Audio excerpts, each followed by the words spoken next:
wow, kapow, it's Bachelorette time. Wowee, this was a really packed week. We really got to see the main runners put themselves out a bit more and develop their connections deeper with Angie. This week, we had 2 group dates with 1 single extension time given to Kieran, 2 single dates to Tim and Jackson, and 1 new intruder, Ryan. Let's get things kicking with the first single date of the week, Jackson. I was kind of surprised when Jackson got selected as our first kinda official single date that wasn't due to having a special advantage from the first episode. Their date included the compulsory helicopter ride every season of The Bachelor, Bachelorette seems to have, and the picnic in the nighttime. Obviously, the date didn't really start off the best, as Angie's motion sickness seemed to encompass 110% of the conversation, but it did end off on a really good note with some really cute in-depth conversation towards the end of the date, where he managed to sway her with his really authentic wanting to be a young dad spiel, which also managed to earn a kiss from her. I'm not really sure how I feel about Jackson, as there is a bit of an age difference between the two, which Angie also seems to be a bit hesitant on, as well as the fact that he had a really short introduction in the first episode. The kiss between the two didn't really naturally flow either, with Angie requesting the kiss by saying, "I cleaned my teeth, so I reckon we should kiss."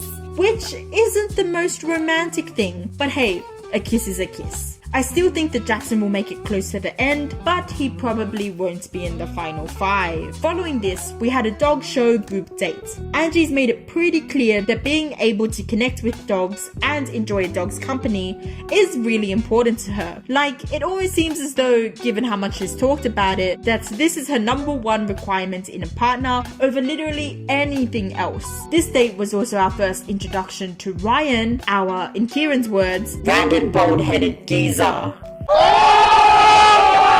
Ryan had a bit of his pre-recorded interview shown, but all it really highlighted was how he's a dog whisperer apparently, but I guess seeing as that's Angie's top priority in a person, I guess that's all that counts. What's really important is that him and Angie know each other from before the show, having shared some sneaky, cheeky little DMs with each other. Now, who does that remind us of? Him and Angie are paired up to run their dog throughout the course, effectively allowing him to spend more time with her than about 80% of the other boys. I'll get back to him a bit later though. Despite Ryan's prominence throughout the group dates, it's Kieran and Scott who are the best with their dog, and it's Kieran who wins this single extension time with Angie. From all of our interactions with Kieran, it's really clear to see that he has the best bands out of anyone in the house, and this seems to result from him being extremely confident in himself, where he's even able to banter about his nose job. Kieran's self-confidence is definitely an attractive feature for Angie, who states that she really likes him because he just knows who he is. Kieran and Angie don't share a kiss though, but Angie is alright and even prefers this, saying that good things come to those who wait.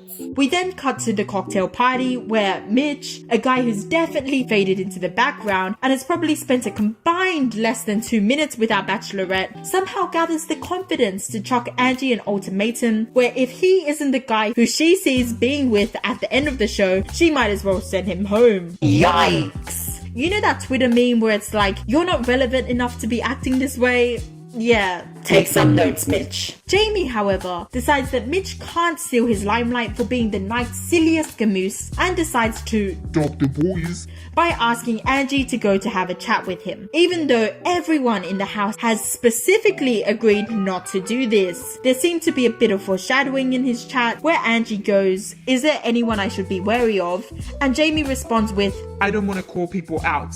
I mean, not right now." This all brings us to Thursday's episode, which starts off with Tim saying that he's trying to stir up the boys to stir Jamie up. This is a bit interesting, and I didn't really take notes on this at first, but if the roles were reversed and this was The Bachelor, I think a lot of people would have chalked a female Tim up to being a possible villain type or Abby type throughout the show. Though I think Tim's banter is able to disguise that fact. Moving on, we have our Hens Nights themed group date run by Evie, Angie's best friend and co-star from Gogglebox. During the limo ride, it's revealed that Evie and Ryan have had a bit of a connection or some type of conversation from before the show, stemming from Ryan being interested in Angie. Evie calls Ryan out in front of all the other guys on the group date, saying that he fits Angie's type the most and is the person who is the most perfect for her on paper. This is a theme that follows through for the rest of the group date and the episode. Ryan has, over the past 2 episodes, kind of been labelled as the person who is perfect for Angie, as they share the exact same personality and they're the exact same person, etc, etc. Even though all they seem to have in common right now is that they like dogs, which isn't even a personality trait.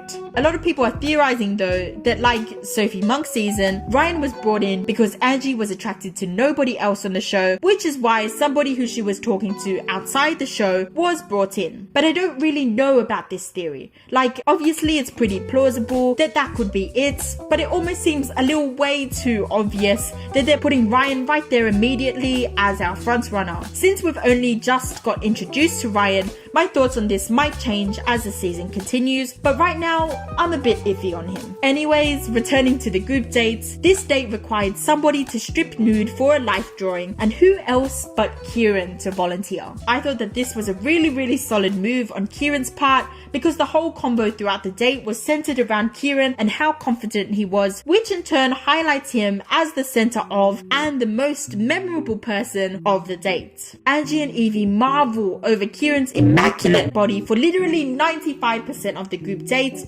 which I guess is a real big positive for Kieran. Evie then takes a couple of guys aside and tries to get a sense of who they are and how they would appeal to and fit in Angie's life. The only people that Evie was shown doing this for, however, was Ryan, who Evie takes a particular interest in, as well as Kieran and Carlin. When evaluating each of these options to Angie, Evie notably says that Kieran is the person who she straight up gets the best vibes from, Ryan is her favorite out of the bunch, and that Carlin just seems to be a nice guy. Carlin seems to be present but not necessarily in the limelight for the past couple of episodes, even here in Evie's evaluation, which I think is a really important thing to note. We then round off the end of the dates with a single date with Tim, who Angie refers to as her favorite lobster.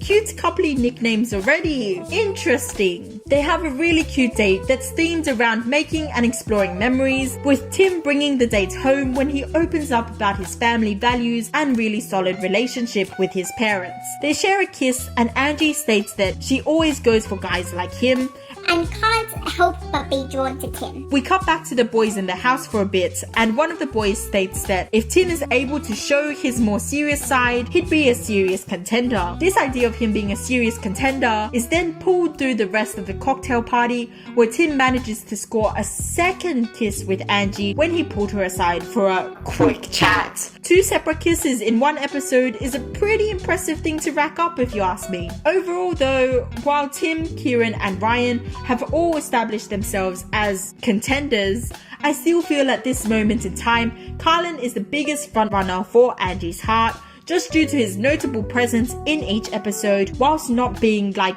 extremely in the spotlight. With that, this weekly recap is just about summed up. I'll see you all next time though. Adios amigos.